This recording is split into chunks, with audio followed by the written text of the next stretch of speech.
I live in an attic, a small renovated space in a house that's older than most.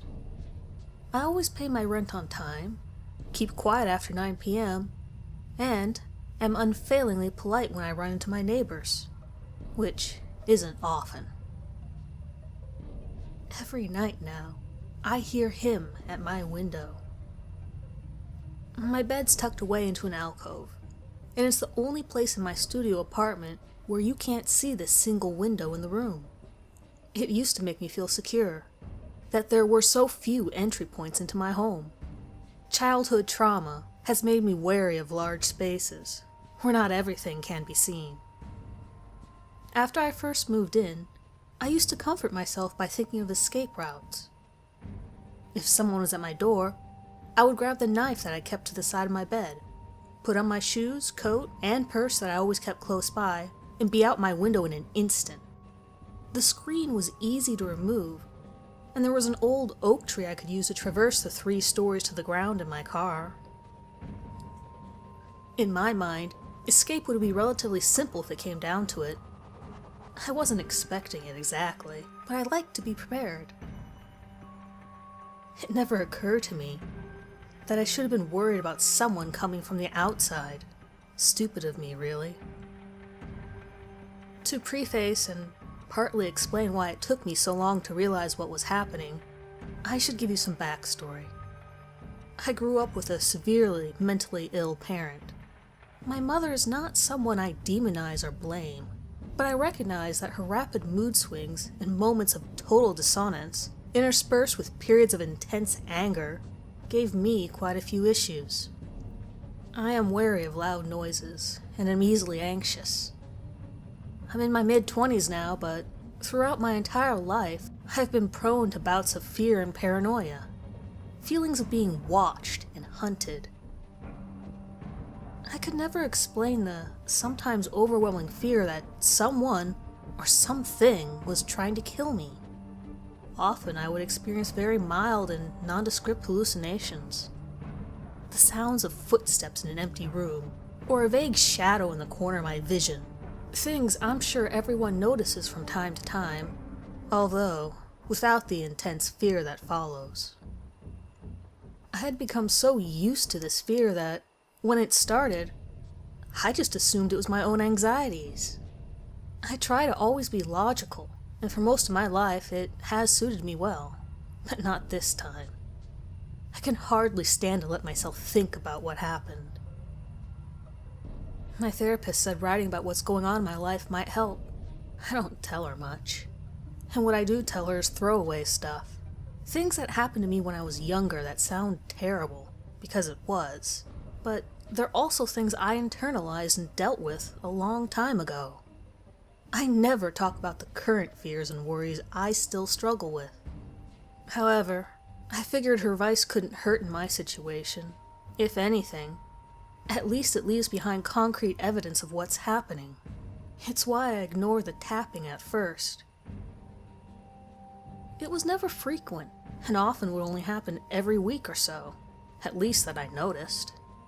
I suffer from insomnia, and often wake up multiple times in the night. As I type, it's 2:47 a.m., and once again, I am unable to sleep.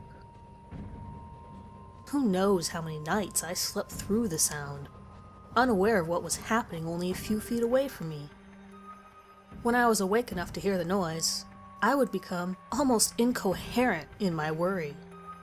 In my head was the constant mantra of, "It's not real, it's in your head. It's not real, it's in your head." I would put on the noise-canceling headphones my best friend had given me, pull the covers over my head, and try to relax with the knowledge that it was just my anxiety acting up again. The bad nights were the ones where I would change the channel on my TV that was constantly on. The background noise helped distract me. I knew if I put on something bright and loud, I wouldn't have any hope of getting back to sleep. So I reserved doing this for the nights when the feeling of dread was so overwhelming, I could hardly string a sentence together. There were even a few times that I would text my friend in the middle of the night to tell him that I felt like something was watching me. I wanted to know that if I was murdered or I disappeared, someone would be aware something was wrong. I don't know what difference it would have made, really, but it was a comfort to me that someone else knew that I was scared, that I thought something was after me. It went on like this for months, and in all that time, I never actually checked the window. I was so convinced that what was happening was in my head. I didn't want to play into my delusions. There are so many excuses I could use. In the end, though, I think I was simply afraid to know that I might be right. At first, tapping seems pretty obnoxious. It wouldn't be too difficult to actually break into my apartment. The window latched, but as I said, it's an old house, and the latch wasn't the most secure. Although I always made sure it was locked. It was that thought, and the fact that I was on the 3rd story, that kept me from actually looking around the small divider wall separating my bed from the window in order to confirm that I was just hearing things. In retrospect, I blame myself for what I let happen, even though I know that my paranoia saved me in a sense. I also know that it killed someone, and that's something I'll have to live with for the rest of my life, however short that may be. My day-to-day life continued normally for quite a while, with my nighttime worries contained solely to those times when I would hear that strange noise. It wasn't a tap on the glass, you understand, but an odd little clack. I could convince myself that it must be one of those strange sounds that old houses make when they settle. Maybe a squirrel from the tree that was feeling curious and had jumped onto the 2 feet of slanted roof that was in front of the window, or perhaps a leak in the gutter above. Curiosity was certainly involved, but it wasn't a squirrel making those sounds. One night, the tapping happened to coincide with when I needed to use the bathroom. Usually the nights where I heard the repetitive noise were ones that I was content to stay in bed under my covers. My apartment gets very cold at night. As I finished washing my hands and started to leave the room, I froze when I began to hear that very faint but distinct tap. It was very rhythmic, in a way that would be soothing if it wasn't so out of place. For every second that passed, there would be a quiet little tap that accompanied it.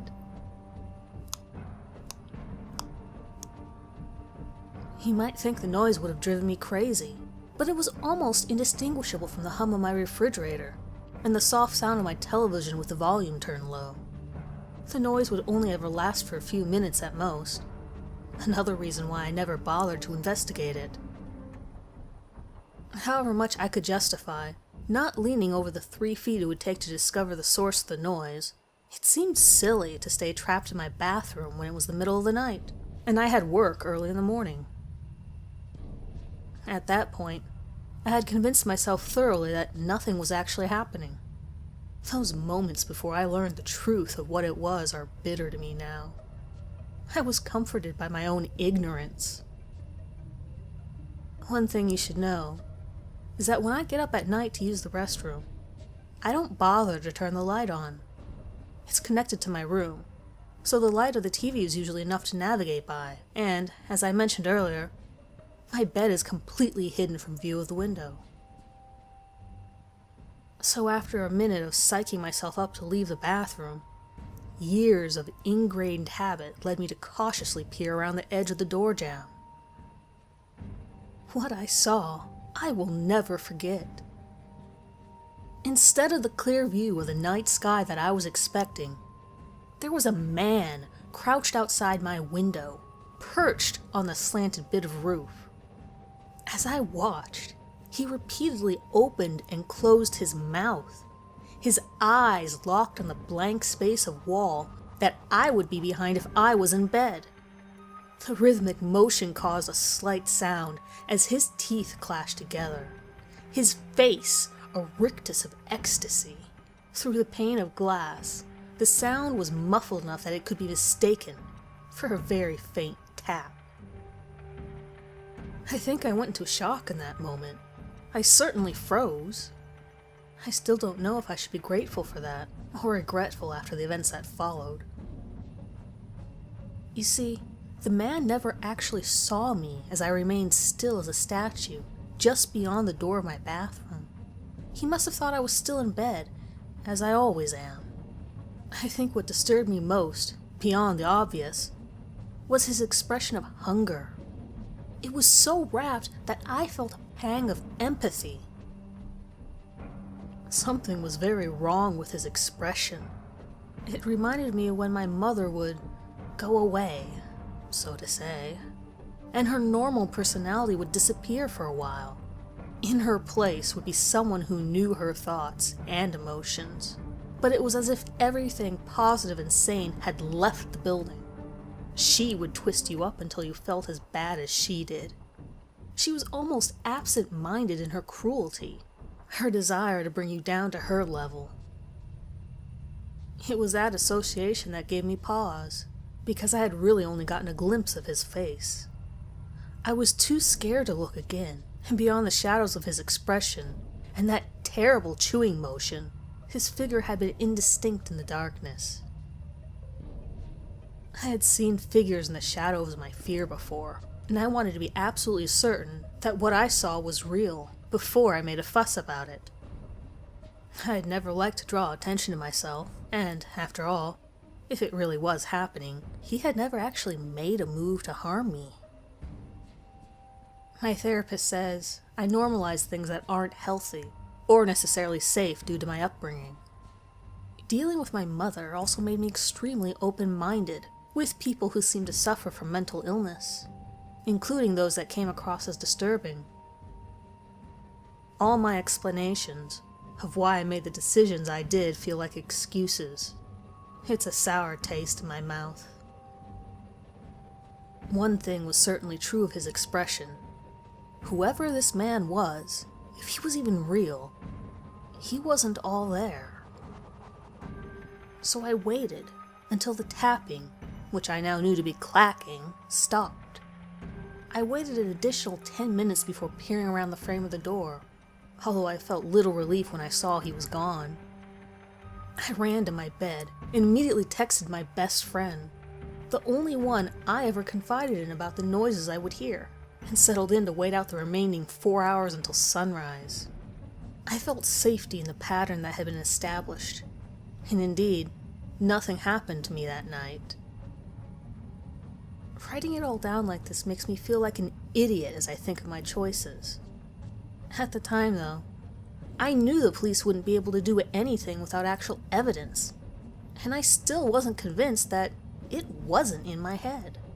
Still, I should have gotten out, found a place to stay for a few days at least while I figured it all out. Instead, I begged my friend to stay the night. I figured we could stay up and keep out of sight in my little alcove, and play tabletop games until the noise started. By this point, the noise of his gnashing teeth was happening so frequently that I knew there was a good chance that if it really was a stranger climbing up to my window, it would happen again that night. If it was in my head, I would finally know for sure. If not, knowing how calm my friend was, I thought that maybe he could snap a picture of the man, and we could at least get some proof that I wasn't losing my mind. By this point, my friend thought I was just hearing things, given my past paranoia, and agreed to stay the night in order to assuage my fears. He was my best friend, my family. That was the last night I ever saw him. We played games late into the night, but he was unused to being up at odd hours, and ended up falling asleep at around midnight. I stayed up and waited, and finally, at 3:03 a.m., I heard it. I had never felt so tense as I shook my friend awake and indicated he should keep quiet. I knew the moment he heard the tap. The faint sound of teeth clicking together through my closed window. His face went through a series of expressions: disbelief, worry, and then finally determination. He grabbed his phone and stood up, stepping around the small wall that partitioned off my bed without any sign of hesitation.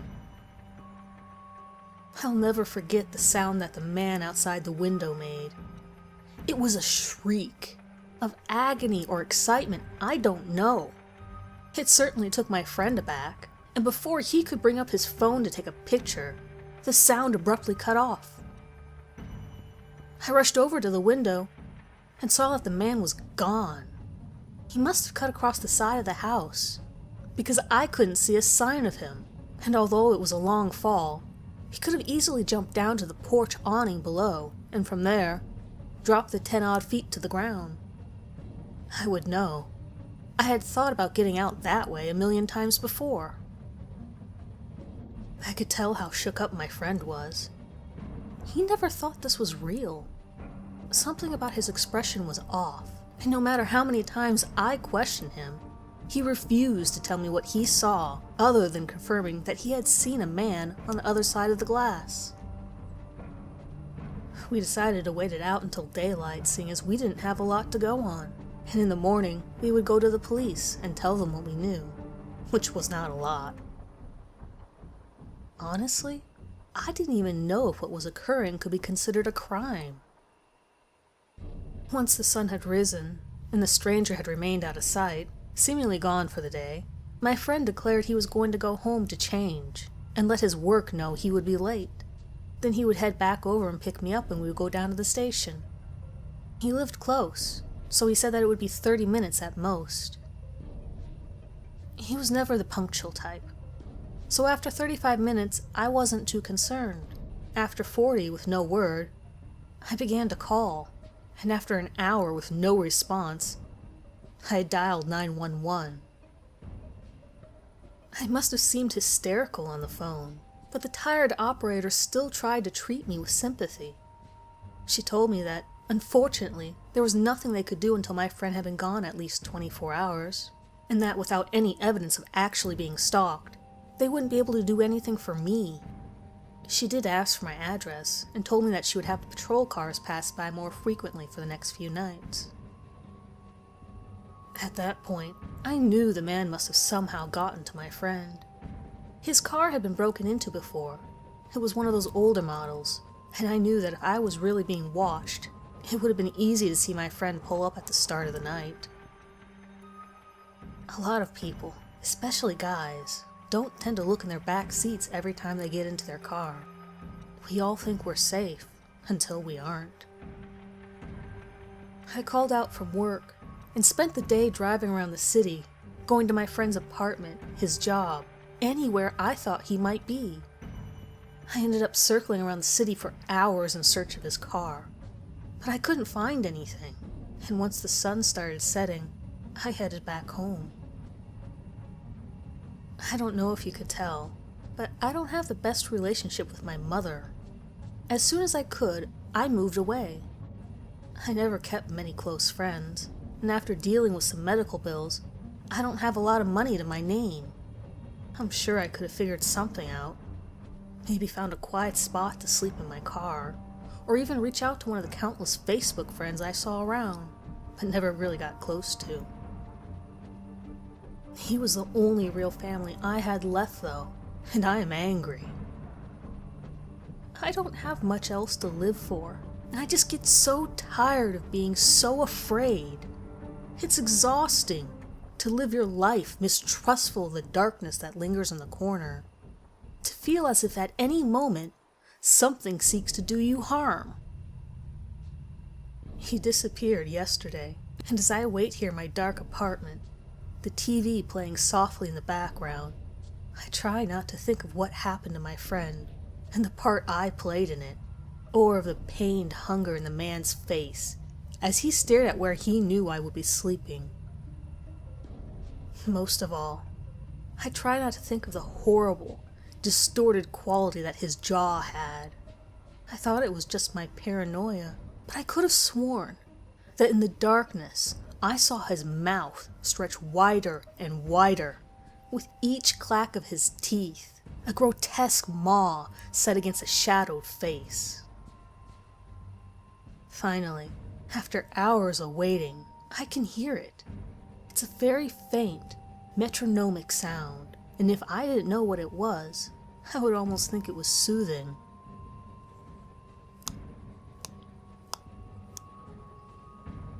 I left my window unlatched,